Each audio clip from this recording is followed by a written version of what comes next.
मैं अगर यहाँ पे मेडिकल कॉलेज में बैठा मैं इसलिए नहीं कर रहा, लेकिन अगर मैं अपना पर्सनली एक्सपीरियंस बताऊँ तो इतना ज़्यादा नहीं था। सबसे पहले तो आपने अल्लाह पे बिलीव रखना है कि आप। अस्सलाम वालेकुम, मेरा नाम फ़ाहल मुश्ताक है। मैं कायद अज़म मेडिकल कॉलेज में फ़र्स्ट ईयर का स्टूडेंट हूँ। मेरे एमडी कैट में 181 मार्क्स से, एफएससी में 1088, मैट्रिक में 1028 और मेरा जो एग्रीगेट था वो था 91.0477।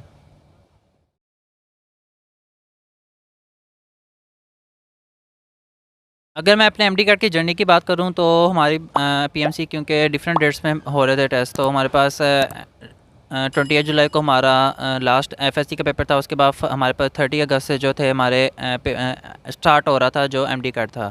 तो इसलिए मैंने प्री सेशन ले लिया था क्योंकि हमारे पास टाइम कम था। तो एक महीना पहले एफएससी के पेपर से पहले जो प्री सेशन मैंने लिया था हमारी अकेडमी लोकल यहाँ पे है भावलपुर में, आईबैक्स जिसका नाम था।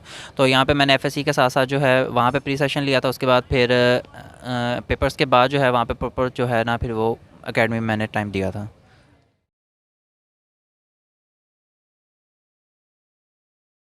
सब्जेक्ट वाइज बात करें तो अगर बायो पे आएँ तो बायो का मोस्टली जो है वो मतलब लाइंस जो है ना बुक की वही कॉपी हुई हुई होती हैं। अगर पास्ट पेपर भी आप देख लें मोस्टली वहीं से आते हैं, तो इसलिए आपकी मेन होती है कि आप बुक रीडिंग आप कितनी करते हैं। जितनी अच्छी आपकी बुक रीडिंग होगी, जितना आपके कॉन्सेप्ट्स अच्छे होंगे, उतना ही आपका फ़ायदा होगा।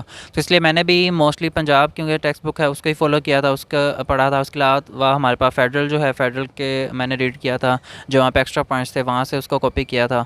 और जो कन्फ्यूजन जो थी वो भी बाकी बुक्स जो है ना वो कंसल्ट मतलब नहीं किया, लेकिन मोस्टली आपने अपनी टेक्स्ट बुक पे रहें और इसके अलावा फेडरल जो है ना उसको फॉलो करें। मेनली यही है। और बायो का बार बार जो है ना आप उसको रीड करें, जितना आप रीड करेंगे उतनी आपको ग्रिप होगी, उतना ही आपके अच्छे एमसीक्यूज हो सकेंगे। अगर फिज़िक्स की बात करें तो फिज़िक्स मोस्टली प्रैक्टिकल बेस होता है, तो इसके लिए बुक पंजाब भी फॉलो की थी। पंजाब के अंदर जो आपके बाकी जो लाइंस हैं, मतलब जो भी टर्म्स वगैरह होती हैं या वैल्यूज़ हैं या कोई भी आपके यूनिट्स हैं, उसके साइड बॉक्सेस हैं जहाँ पे वैल्यूज़ दी हैं, उनका आपने अच्छे से करना है। फिर अगर फिजिक्स की बात करें ना तो स्टूडेंट मोस्टली मिस्टेक करते हैं वो ना न्यूमेरिकल के चक्कर में बाकी जो है ना चीज़ें वो छोड़ देते हैं। फॉर एग्जांपल अगर आप पेपर देखें तो ना बुक्स की लाइन भी आई हुई है, लाइन से मतलब उन्होंने टर्म्स निकाली हुई हैं, इसके अलावा यूनिट्स वगैरह। तो आपने न्यूमेरिकल तो आप करेंगे क्योंकि आप फार्मूलाज पे आपकी ग्रिप होनी चाहिए, आपका कोई भी आज न्यूमेरिकल, और वहाँ पे इतना डिफिकल्ट नहीं आता कि आपके पास टाइम ना हो करने का। अगर कोई आता भी है ना तो आप बाकी इतने ईजी आ रहे हैं। फॉर एग्जाम्पल मेरा आया हुआ था कि मोमेंटम का फार्मूला बताओ, मोमेंटम के फार्मूला के ऊपर आप 1 मिनट नहीं लगोगे, वो आप 5 सेकंड में उसका लगा लोगे। तो वहाँ से जो आपका टाइम बचेगा वो आप जो अगर कोई डिफिकल्ट न्यूमेरिकल है तो उसको में आप टाइम वो लगा सकते हो।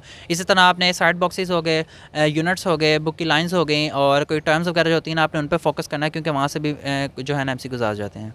केमिस्ट्री की बात करें तो ऑर्गेनिक और इनऑर्गेनिक है। ऑर्गेनिक में मोस्टली जो है ना आपके रिएक्शंस जो है ना आपको उनकी कंडीशंस पता होनी चाहिए, कौन सा कहाँ पे होता है, और इसके अलावा कन्वर्जन्स क्या हो सकती है, ऑक्सीडेशन रिडक्शन वगैरह जो है ना उसकी कन्वर्जन्स आ जाती हैं। और आपको एक तो वो कन्वर्जन्स आनी चाहिए, उसकी कंडीशंस का पता होना चाहिए, और इसके अलावा जो है ना बाकी आपको उनका पता होना चाहिए कि कौन सा जो है कंपाउंड कौन सा है। इनऑर्गेनिक की बात करें, इनऑर्गेनिक में भी मोस्टली जो है ज़्यादा नहीं आता। एलिमेंट्स का आपको कर लें, पीरियोडिक टेबल जो है ना वो आपको अच्छे से आना चाहिए, और उनकी आपको जो प्रॉपर्टीज़ है ना प्रॉपर्टीज़ भी आपको आनी चाहिए कि कौन सी कंडीशन में क्या होता है। तो मोस्टली इसका ये है, मैंने पंजाब बुक की फ़ॉलो की थी और बाकी मैंने कोई नहीं देखा पंजाब के अंदर सी जो है ना जो केमिस्ट्री के लिए मैंने टोटली यही फ़ॉलो की थी। इंग्लिश की बात करें तो इंग्लिश के लिए आपकी ना कोई बुक नहीं होती है। इंग्लिश के लिए आपके मोस्टली आपके होते हैं जो पार्ट ऑफ स्पीच आ गए, या इसके अलावा आपके रूल्स हो गए। आपके टेंसेस पे सबसे पहले ग्रिप होनी चाहिए कि आपको टेंस आने चाहिए। उसके अलावा पार्ट ऑफ स्पीच है, उनके रूल्स आपको पता होने चाहिए। जितने अच्छे आपको रूल्स पता होंगे और उतने ही अच्छे जो है ना आप उसको सॉल्व कर सकते होंगे। फॉर एग्जाम्पल सेंटेंस दिया है उसके अंदर आपको उन्हें वो मिसिंग पार्ट निकालना है, तो जब तक आपको रूल का नहीं पता होगा तो आप वहाँ से उसको सही तरह नहीं कर सकते। सबसे पहले तो आपने इंग्लिश के रूल्स आपने अच्छे से याद करने हैं, बार बार उनको देखें। एक दिन में नहीं आपको याद होंगे, ना एक दिन में आपको ये याद होगा, ना एक दिन में आपको कुछ भी नहीं होता। फॉर एग्जांपल आपने बना ले कि मैंने इस दिन जो है ना ये देखना है, इस दिन ये देखना है। जब आप डेली के डेली उनको देखते रहेंगे, डेली के डेली उसके साथ साथ आप एमसीक्यू सॉल्व करते रहेंगे ना, इसी तरह आपको अच्छे से जो है ना ग्रिप हो जाएगी। उनके रूल्स करें। अगर सिनोनिम्स की बात करें तो वो हमारी बारी आए नहीं थे, हम कह रहे थे, लेकिन वो हमारे अकेडमी में बुक प्रोवाइड की थी, हमने वहीं से किए थे। लेकिन इस बार आ सकते हैं तो उसके लिए आप अकेडमी जो आपको बुक प्रोवाइड की है, या आपके किप्स या स्टार जिस भी अकेडमी की बुक है ना, वहाँ से वो भी डेली के डेली जो है ना आप रूटीन बना ले के डेली के मैंने 10 देख लें, 15 देखने हैं, वो बार बार देखते रहें। वो भी आपको एक उसके अंदर फ्लो में याद नहीं होंगे, वो भी आप डेली के डेली देखते रहें। इसके साथ इंग्लिश के रूल्स हैं वो भी डेली के डेली जो है ना देखते रहें, बार बार देखेंगे, बार बार आप उसकी प्रैक्टिस करेंगे, इसी तरह आपकी अच्छी प्रैक्टिस होगी।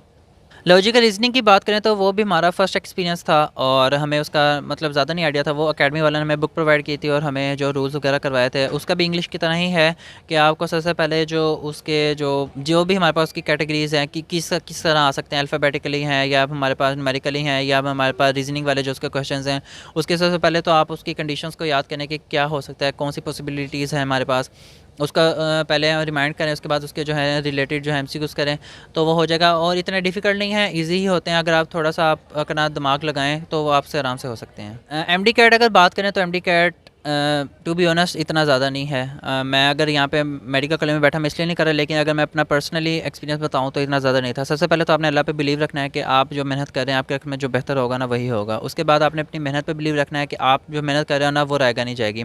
हमारे सर थे, हमारे सर ने वाइट बोर्ड पे डॉट लगाया और कहते हैं कि ये डॉट यहाँ पे वाइट बोर्ड पे आपको क्या नज़र आ रहा है। हमने कहा सर डॉट। कहते हैं आपको डॉट नज़र आ रहा है लेकिन आपको बाकी वाइट बोर्ड खाली जो है वो नज़र नहीं आ रहा। तो वो कहता है कि ये जो डॉट है ये आपका एमडी कैट है और जो आपका बाकी वाइट बोर्ड है वो आपका स्ट्रेस और आपका जो है ना नर्व्स है। नर्व्स की गेम है, आपने नर्व्स को कंट्रोल रखना है। इतने ज़्यादा डिफिकल्ट नहीं है। आप अपनी प्रिपरेशन पूरी रखें, आप अपना मैक्सिमम दें और बाकी जो है रिजल्ट जो है ना वो अल्लाह पे छोड़ दें। इंशाल्लाह आपके हक़ में बेहतर होगा।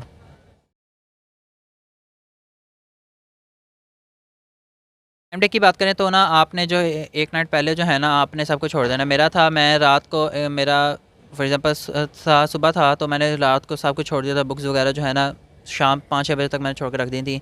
और अपने जो है ना माइंड को आप रिफ़्रेश करने के लिए जो है ना जो आप कर सकते हैं करें। आप कोई फ़िल्म देखनी है, जो भी आपने देखना है अपने मेंटली जब तक आप नहीं होंगे ना फ्रेश तब तक आप कुछ नहीं कर सकते। बुक्स को छोड़ दें। सुबह बुक्स पकड़ी होती हैं, बच्चे पढ़ें, याद करें, हर किसी का एक होता है लेकिन उसके उस तरह जो है ना आप भूल जाते हैं, आप बहुत स्ट्रेस में रहते हैं। एक रात पहले आप अपने आप को ईज़ी करें, आप अपने आप को रिलैक्स करने जो कर सकते हैं। और सुबह जब पेपर देने जाएँ तो आप चॉकलेट्स लेके जाएँ अपने लिए, क्योंकि हमारे सर थे, हम कहते थे कि मैं भी अपने बच्चों को कहता हूँ जब आप पेपर देने जाओ ना लेके जाओ, क्योंकि आपको एनर्जी चाहिए होती है और जब आप खाते हैं तो आपको एनर्जी मिलती है। तो इसी तरह आप अपने आप को रिफ़्रेश रखने के लिए जो कर सकते हैं ना वो करें।